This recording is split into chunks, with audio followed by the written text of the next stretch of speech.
오늘 금밤 기도 가운데 주시는 살아계신 하나님의 말씀은 누가복음 11장 1절에서 4절까지의 말씀입니다. 누가복음 11장 1절에서 4절까지의 말씀을 제가 봉독하여 올리겠습니다. 예수께서 한 곳에서 기도하시고 마치심에 제자 중 하나가 여짜오되 주여, 요한이 자기 제자들에게 기도를 가르친 것과 같이 우리에게도 가르쳐 주옵소서. 예수께서 이르시되 너희는 기도할 때에 이렇게 하라. 아버지여, 이름이 거룩히 여김을 받으시오며 나라가 임하옵시며 우리에게 날마다 일용할 양식을 주시옵고 우리가 우리에게 죄지은 모든 사람을 용서하오니 우리 죄도 사하여 주시옵고 우리를 시험에 들게 하지 마옵소서 하라. 아멘. 오늘 말씀의 배경은 이렇습니다. 누가복음 9장에서 예수님께서 오병이어로 5,000명을 먹이시고 베드로가 이런 고백을 합니다. 예수님이야말로 하나님께서 보내신 그리스도 메시아이심이 틀림없습니다. 예수님께서 그 고백을 들으시고 또 십자가에 대한 이야기를 들려주시지요. 그리고 이어서 변화산으로 제자를 데리고 가셔서 또 하늘의 영광을 보여주십니다.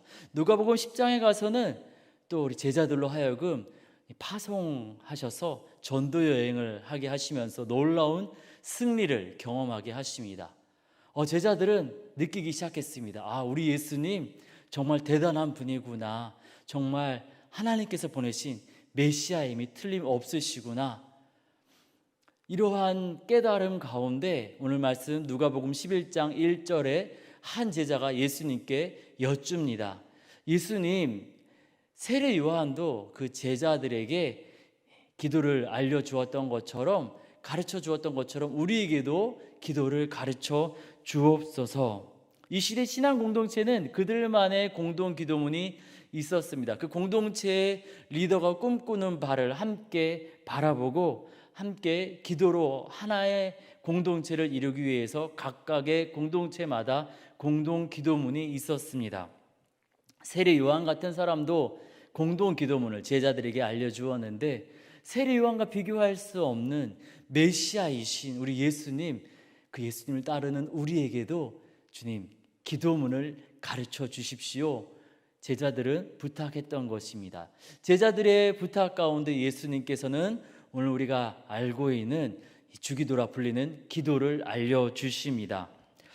그런데 오늘 말씀 2절에서 4절까지 그리고 마태복음 6장 9절에서 13절까지 우리가 알고 있는 주기도라 불리는 예수님의 기도문 이후에 누가복음에서는 이 기도로 그 내용이 끝나지 않습니다. 5절에서부터 13절까지 우리 예수님 세 가지 이야기를 덧붙여 주십니다. 5절에서 8절까지는 강청하는 친구의 이야기를 통하여서 이 늦은 밤에 떡을 얻으러 온 친구에게 벗됨을 인해서가 아니더라도 강청함을 인해서라도 이 시대에 떡을 요구하는 사람에게 떡을 주지 않는 것은 마을의 수치가 되는 일이었거든요. 반드시 이 떡을 주는 것처럼 우리 하나님께서 반드시 기도에 응답하신다라는 이야기를 들려주십니다. 9절과 10절에서는 구하라, 두드리라, 그러면은 열릴 것이고 얻게 될 것이라고 주님 이 기도 응답에 대한 확신의 이야기를 들려주십니다. 그리고 12절, 11절에서 13절까지 부모와 자녀 이야기를 들려주시면서 그 사랑하는 자녀에게 아버지 하나님께서 응답하시지 않겠는가, 반드시 응답하실 터이니 2절에서부터 4절까지 주님이 보여주시는 그 소망, 우리 아버지 하나님께서 분명히 이루어 주실 터이니 이 소망을 포기하지 말라고 말씀하여 주십니다. 오늘 누가복음 11장 2절에서 4절까지 우리 예수님께서 알려주시는 이 기도는 뭐 하고 싶으면 하고 하기 싫으면 안 해도 되는 그러한 내용이 아닙니다. 우리 예수님께서 꿈꾸고 또 우리 예수님께서 소망하셨던 그러한 기도입니다. 이 밤에 우리 주님께서 알려주시는 기도문을 함께 살피면서 우리 예수님께서 알려주시는 소망으로 나아가고 그 소망을 이루어 가시는 하나님의 은혜를 누리는 우리 모두가 되어지기를 원합니다. 누가복음에 우리 예수님께서 알려주신 기도의 내용은 크게 세 가지로 보게 되는데요. 첫 번째 내용은 하나님 나라의 임재입니다. 2절입니다. 예수께서 이르시되 너희는 기도할 때 이렇게 하라.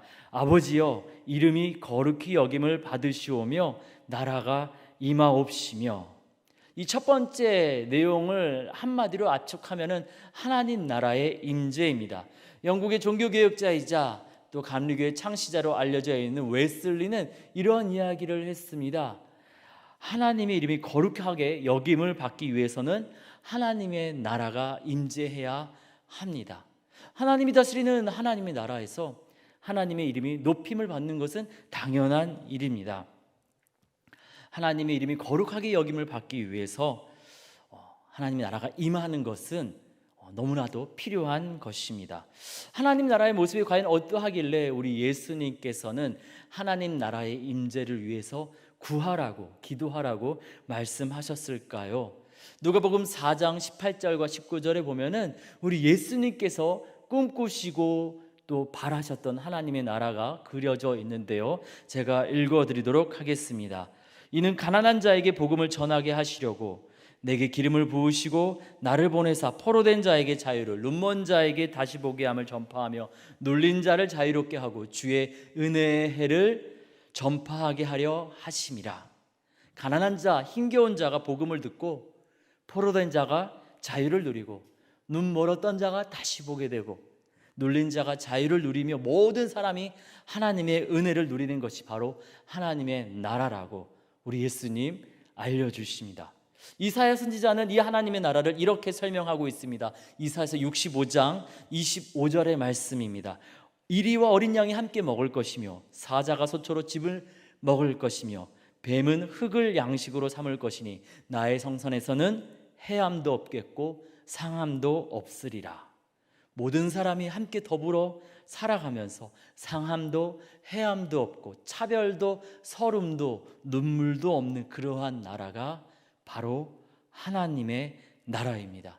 여러분, 이 하나님의 나라가 대한민국에 임하고 우리 세상 속은 염산교회에 임하고 우리 가정에 임하기를 기도하고 계십니까? 아니, 그런 나라가 임하기를 꿈꾸고 소망하고 계십니까? 최근에 모 방송국에서 방영 중인 이상한 변호사 우영우라는 드라마가 있습니다. 굉장히 좋은 머리를 가졌지만은 자폐증을 가진 변호사 우영우라는 사람의 이 좌충우돌 로펌에서의 생존기를 이야기하는 그런 내용인데요. 어떤 분들은 이 드라마는 환타지 드라마이고 이 드라마는 그냥 드라마로만 받아들여야지 이것을 더 확대 해석해서는 안 된다 말하는 분들도 계십니다.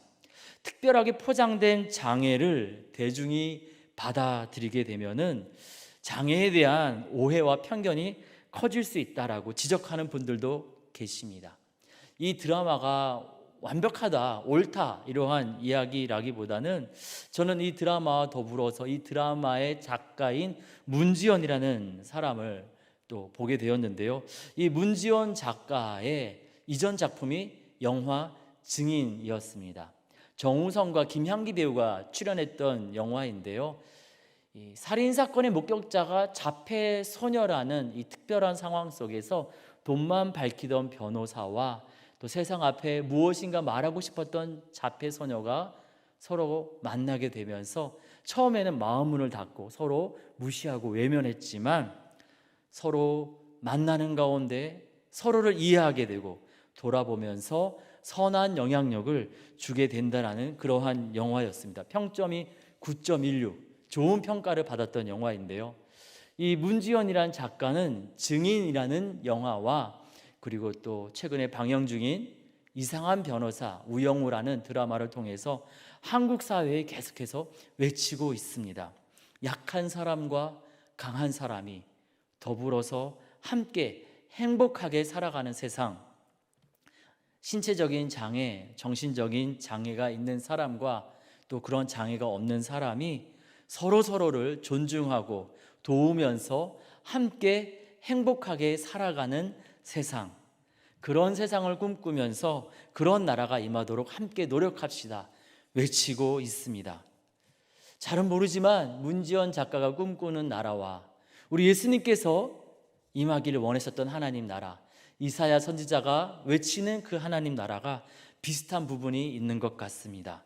가난한 자, 힘겨운 자가 복음을 듣고 포로된 자가 자유를 누리고 눈먼 자가 편견을 내 안경을 편견으로 가려졌던 것들을 내려놓고 다시금 사랑으로 서로를 바라볼 수 있게 되고 여러 가지 이유로 눌리고 갇혔던 자들이 자유를 누리면서 모두가 상황과 조건에 상관없이 하나님의 은혜를 누리는 나라, 이리와 어린 양이 함께 먹으며 서로 간에 해함도 상함도 서름도 차별도 눈물도 없는 나라.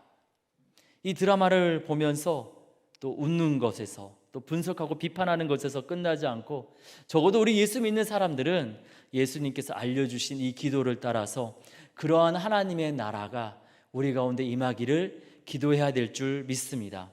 보네포 목사님은 이 주님의 기도를 또 묵상하고 분석하면서 예수님께 이 기도에 대해서 배웠던 제자들은 예수님께서 이러한 하나님 나라를 임하도록 일하시는 것을 보면서 이 기도를 또 힘있게 할 수 있었다라고 이야기했는데요. 여러분 혹시 이런 하나님의 나라가 우리 가운데 임하는 것을 보셨습니까? 우리 지난 역사를 되돌아보면은 하나님께서 이 땅 가운데 이러한 하나님의 나라를 세워 가셨던 것을 보게 됩니다. 우리 이 나라, 이 땅, 이 조선 땅에는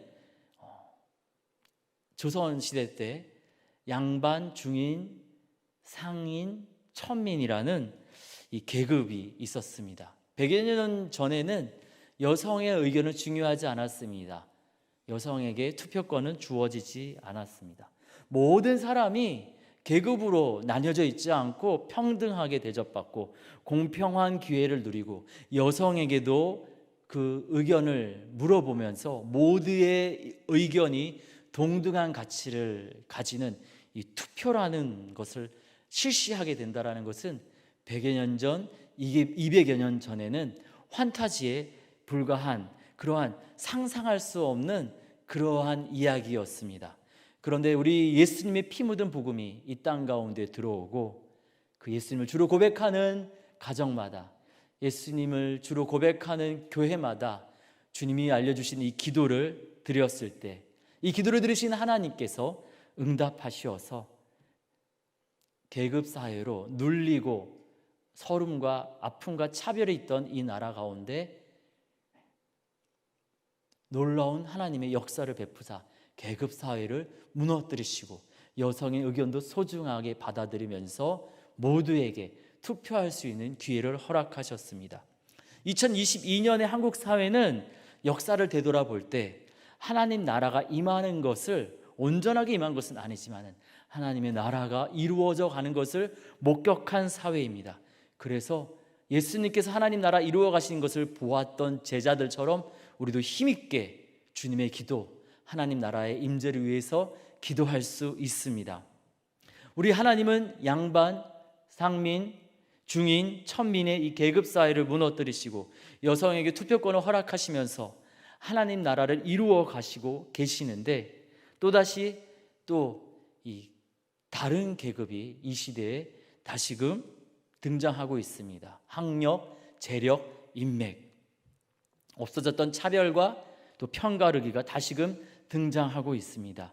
이에 우리가 다시금 우리 주님께서 알려주신 기도, 하나님 나라의 임재를 위한 기도를 해야 될 줄 믿습니다. 하나님 나라의 임재가 제일 먼저 어디에 임해야 될까요? 여러분 혹시 이 찬양을 아십니까? 주님 나라 임하리. 이 찬양의 영어 가사는 이렇습니다. Heaven is in my heart. 하나님 나라가 내 마음에 임하기를 원합니다.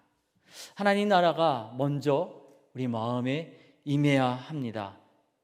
그리고 우리 자녀들의 마음에, 우리 가족들의 마음에, 우리 세상에 속은 염산교회, 우리 모든 성도들의 심령 가운데 임해야 합니다.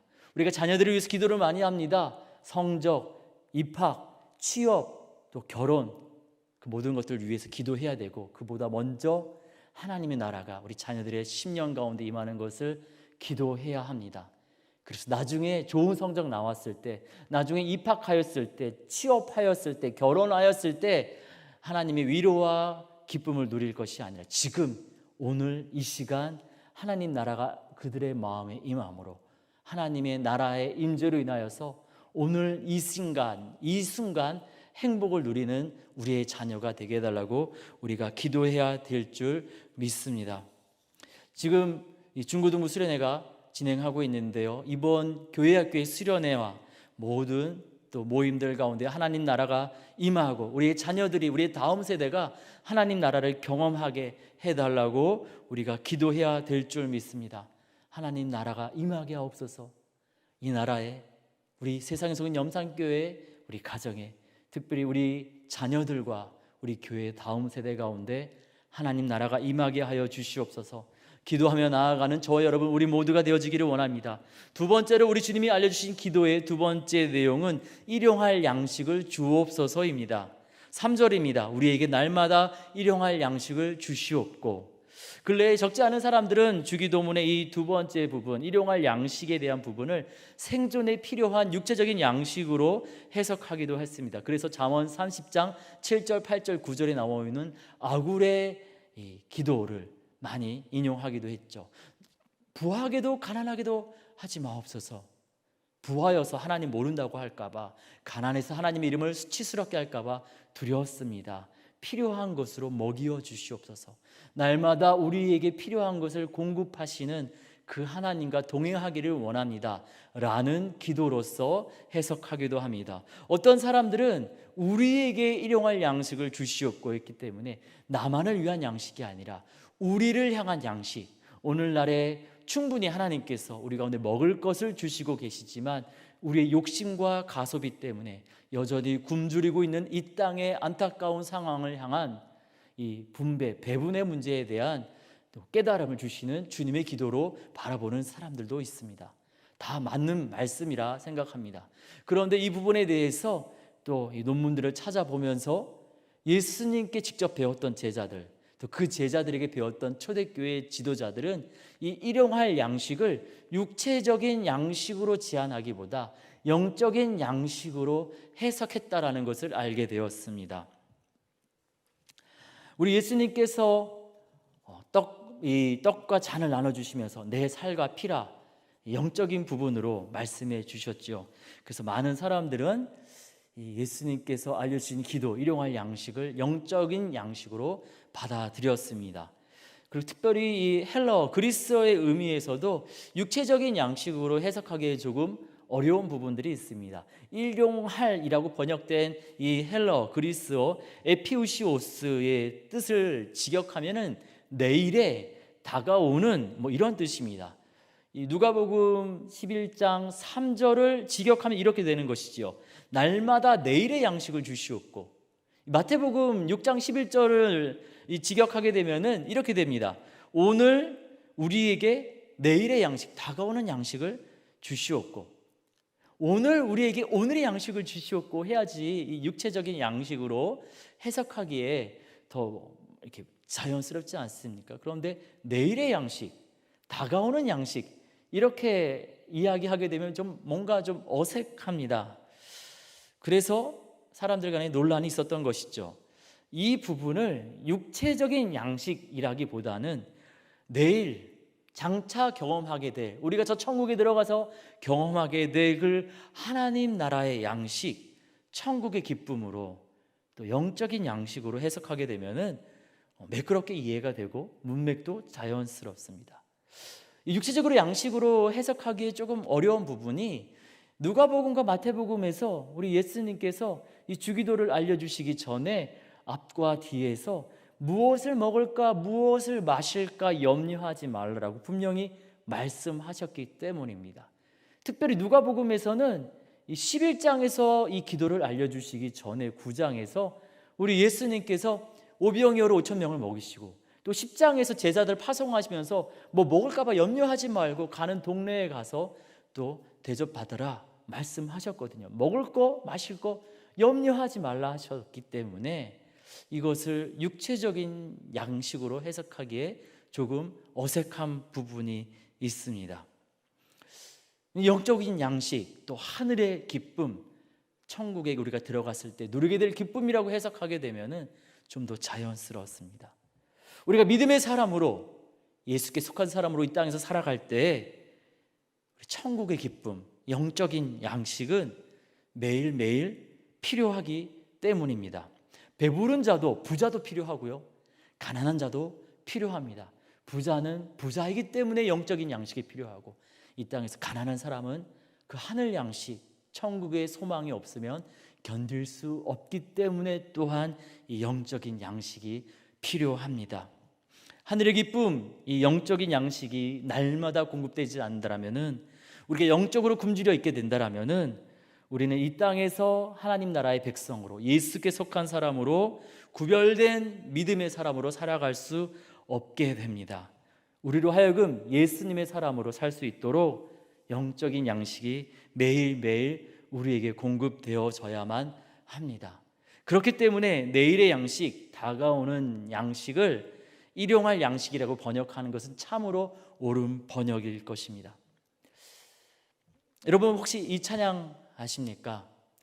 오 주님 채우소서, 나의 잔을 높이 듭니다. 하늘 양식 내게 내려주소서,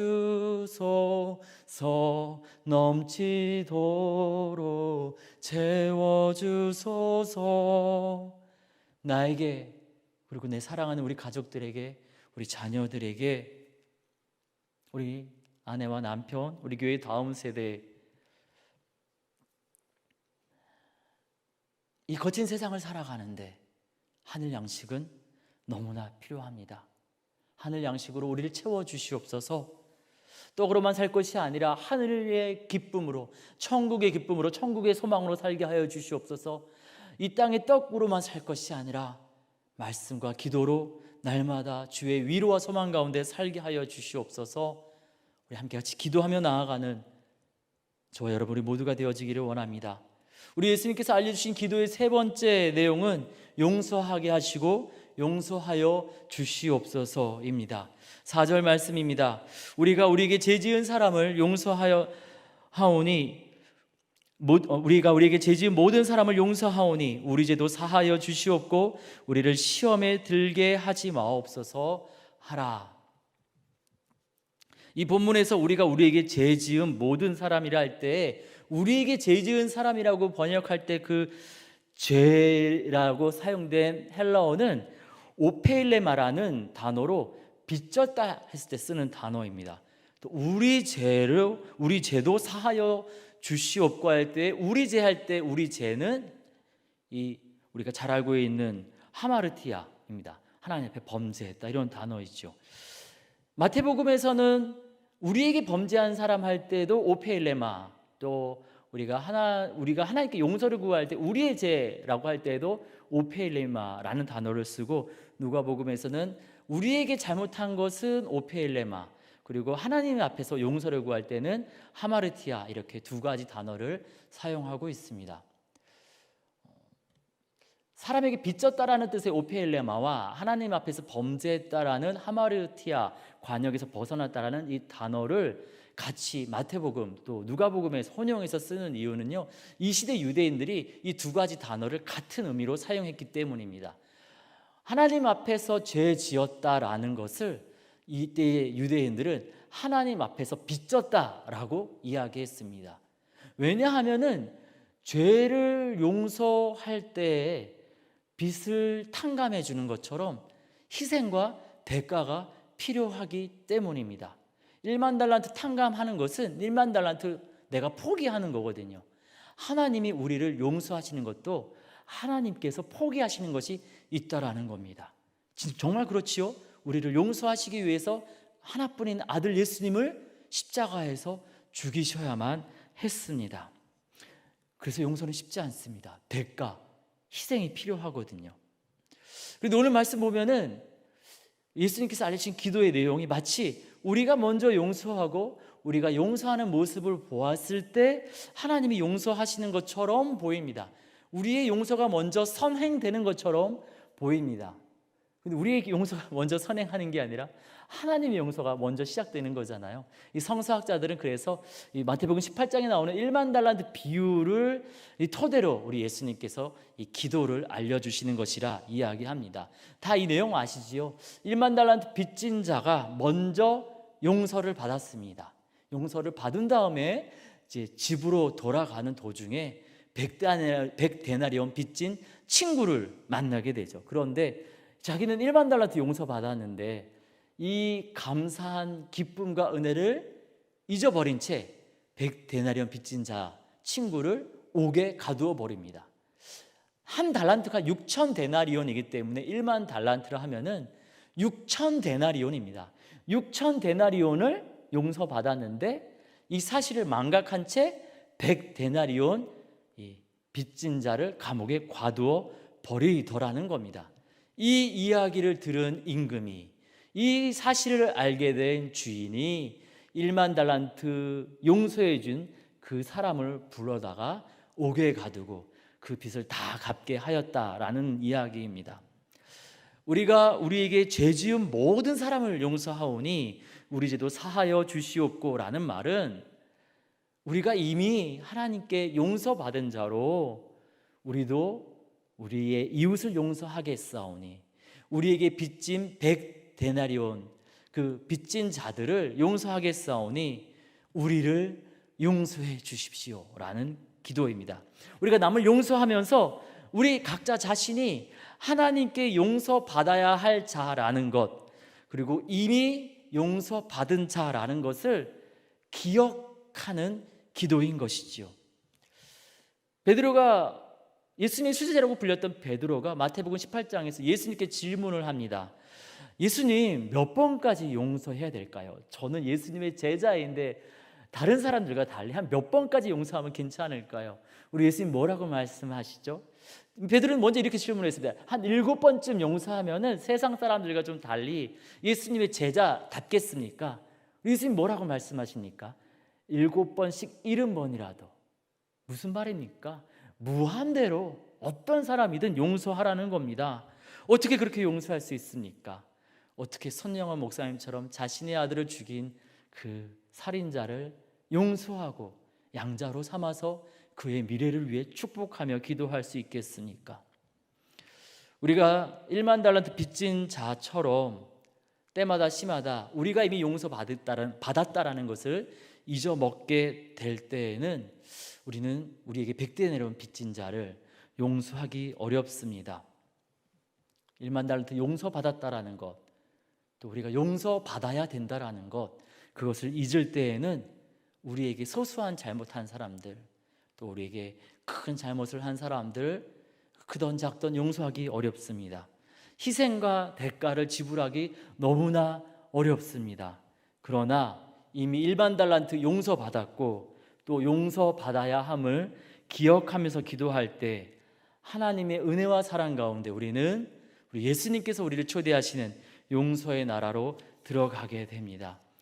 우리 예수님은 이것을 위해서 기도하라고 하나님의 은혜와 사랑을 덧입어서 하나님께 용서받아야 할 자임을 기억하면서 또 하나님께 용서받을 수 있도록 타인을, 우리 주변에 100데나리온 빚진 자들을 용서하면서 용서의 나라로, 화해의 나라로 들어오라고 우리를 초대하고 계시는 것입니다. 이에 우리가 용서받았음을 기억하면서 또 용서를 구하며 하나님 앞에 기도하면서 주님께서 초대하시는 은혜와 용서의 나라로 들어가기를 원합니다. 하나님 나라의 임재, 또 날마다 공급되는 하늘 양식, 다가오는 내일의 양식, 하나님 나라의 기쁨, 그리고 용서의 나라, 이것을 우리가 어떻게 이룰 수 있겠습니까? 캠페인으로 이룰 수 있을까요? 벌금을 막 부과하면 이룰 수 있겠습니까? 누가복음 4장에서 우리 예수님께서 꿈꾸시는 하나님 나라가 어떠한 것인지 알려주셨다고 말씀드렸는데요, 우리 예수님께서 이러한 하나님 나라 이루기 위해서 내가 왔습니다 라고 말씀하시기 전에 4장 18절에서 이렇게 이 말씀을 시작하십니다. 주의 성령이 내게 임하셨으니. 우리 힘과 능력, 우리의 캠페인으로 되는 것이 아니라 주의 성령이 임하실 때 마른 뼈와 같은 우리를 강한 군사로 변화시키는 하나님의 초자연적인 능력이신 성령께서 우리의 심령 가운데 임할 때 하나님의 나라는 임재하고 하나님께서 하늘 문을 여시고 우리 가운데 하늘 양식을 부어주시고 우리 힘으로 할 수 없는 용서의 나라는 이루어지게 됩니다. 우리 예수님은 누가복음 11장에서 우리 예수님께서 꿈꾸시는 하나님 나라에 대한 소망, 하늘 양식에 대한 소망, 용서의 나라, 이 세 가지 제목의 기도를 알려주신 다음에 이어서 5절에서 13절까지 세 가지 이야기를 들려주신다 말씀드렸었죠. 강청하는 친구, 찾으라, 구하라, 두드리라, 그리고 자녀에게 좋은 것 주고자 하는 하나님 아버지 이야기. 그 이야기 마지막에서 사랑하는 자녀에게 하늘 아버지께서 성령을 주시지 않겠느냐, 이러한 말씀을 마지막으로 하십니다. 예수님께서 꿈꾸시는 그 하나님 나라, 우리 힘과 능으로 할 수 없는데, 캠페인으로 벌금형으로 할 수 있는 것 아닌데 성령을 부으사 그 나라 경험할 수 있도록 주님께서 역사하시겠다라는 것이죠. 그러니까 포기하지 말고 우리 주님의 기도를 하나님 앞에 올려드리며 우리 예수님이 꿈꾸시는 그 꿈, 예수님이 바라셨던 그 소망을 우리도 품고 기도하라고 우리를 초대하고 계십니다. 우리 주님의 초대 가운데 우리가 어떻게 응답해야 되겠습니까? 우리가 주님의 기도를 깊이 묵상하며 날마다 때마다 시마다 하나님 앞에 올려드리기를 원합니다. 우리 예수님이 꿈꾸셨던 그 꿈을, 꿈꾸셨던 그 소망을 우리 가슴에 우리도 함께 품고 기도하며 나아가기를 원합니다. 우리가 그렇게 기도하며 나아갈 때, 우리가 그렇게 은혜를 구하며 나아갈 때 우리 주님 약속하신 대로 성령을 부으시고 구하는 대로, 찾는 대로, 두드리는 대로 하나님 응답하셔서 하나님의 나라가 우리의 눈앞에 이루어지고 하늘 양식이 날마다 내리며 우리가 용서의 나라를, 화해의 나라를, 기쁨의 나라를 누리게 될 줄 믿습니다. 누가복음 9장 27절에서 우리 예수님께서 그런 말씀을 하세요. 죽기 전에 하나님 나라를 볼 사람도 있다. 죽어서 저 천국에 들어가서 천국의 기쁨을 누리고 천국의 양식을 누리고 천국에서 경험하게 되는 용서의 나라를 죽어서 저 천국에 가서만 누리는 것이 아니라 우리가 주님이 알려주신 기도를 주님 앞에 올려드리며 그 꿈과 소망을 함께 품을 때 우리가 죽기 전에 이 땅에서 살아서 하나님 나라가 우리의 삶 가운데 임재하는 것, 하늘 양식을 날마다 공급받는 것, 용서의 나라 또 화해의 나라를 경험하는 것, 우리 삶의 자리에서, 우리의 현실에서, 우리 자녀들의 인생의 걸음에서, 우리 세상에 속은 염산교회에서 우리 모두 다 누리게 될 줄 믿습니다. 함께 같이 기도하도록 하겠습니다. 하나님, 이 밤에 우리 주님께서 알려주신 기도를 다시금 보게 하시니 감사합니다. 우리도 제자들처럼 우리 예수님께서 꿈꾸신 나라를 알고 경험하기를 원합니다. 하나님 나라가 우리의 삶 가운데 임하게 하여 주시옵소서. 하나님 나라의 기쁨으로, 하늘 양식으로, 영적인 양식으로 우리에게 매일매일 채워 주시옵소서. 우리 주님이 우리를 용서하셨듯이 그 용서의 은혜를 기억하면서 우리도 우리에게 죄 지은 자 모든 사람을 용서하게 하여 주시옵소서. 이것을 감당할 수 있도록 우리를 사랑하시어서 성령을 주시겠노라 약속하여 주시니 감사합니다. 주의 영으로 우리를 새롭게 하여 주사 우리 예수님께서 꿈꾸셨던 나라가 우리 가운데 이루어져서 우리가 그것을 누리고 또 우리가 그것을 전하며 살도록 은혜 내려 주시옵소서. 감사드리며 우리 주님 예수님의 이름으로 기도드립니다. 아멘.